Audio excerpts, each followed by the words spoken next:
I finally got my revenge on my creepy stepfather after 15 years in the making.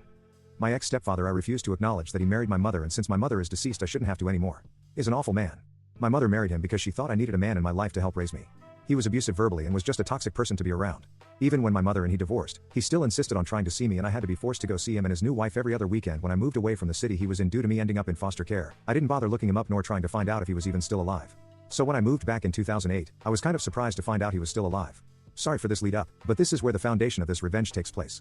When I moved back to the city, I had worked my arse off and bought myself my first car, a 1992 Buick Regal Custom. I loved that car, and I also loved helping people out, which was easier with a car. Well, my ex-stepdad knew about the car because he had seen me driving around town running errands for the local homeless shelter where I volunteered, taking guys to the doctor's office when they didn't want to wait on a bus, and stuff like that. And he was a resident at said shelter. Through my volunteer work at the shelter, I befriended a couple of young guys who had landed on hard times, and we were just working on jobs to save up some money to move back to their hometown, the same town I had moved back to the city from. After hearing about this and their plans to just get a Greyhound down there, I told them no, that I would drive them there for like $40 in gas, saving them about $250. We made arrangements and set a date for their departure.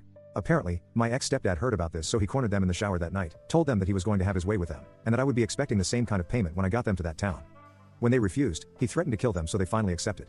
When I pulled up to pick them up the next morning, I could tell the air was off, like something had happened yesterday. These two guys were eager to leave the city behind, and now they treated my car as if it had lived vipers in the passenger seat.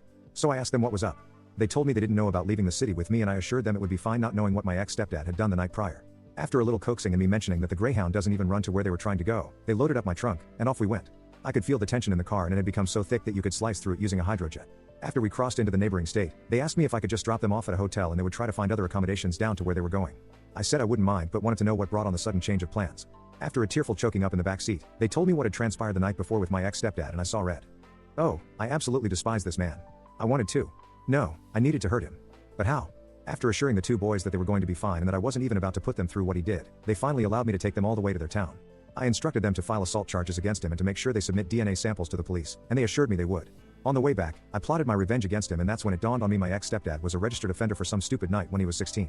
He had told me before that he was caught urinating on an elementary school swing set as a youth and had to register.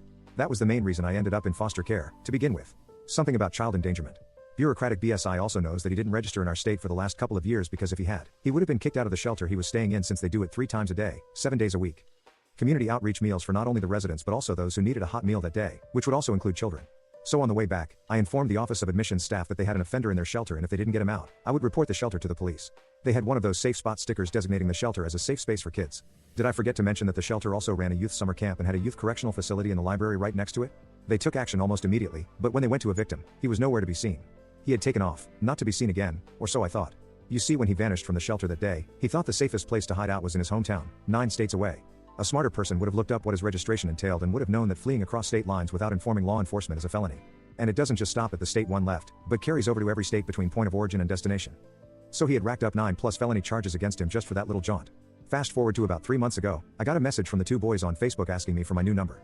I give it to them, and I'm almost immediately put in touch with a county sheriff who had a federal agent in his office asking if I knew where my ex-stepdad was. As I was telling both gentlemen that I didn't have a clue, my Facebook pinged.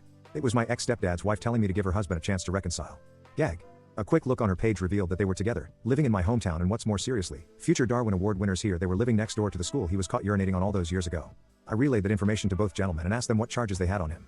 They said they had 2 counts of statutory on him and 3 counts of felony evasion. I mentioned his failure to register, and the day he left my hometown he had run to his hometown 9 states away. The county sheriff informed me that he was calling from that county and he wasn't aware of the failure to register charges. But thank me for informing him, ladies and gentlemen. That dirtbag that nearly ruined my life, my trust with other people, and my reputation in my hometown was finally getting what is owed to him: 25 to life for everything, and isn't eligible for parole for another 17 years. If he lives that long, he is better off rotting in the depths of Tartarus for the lives he ruined.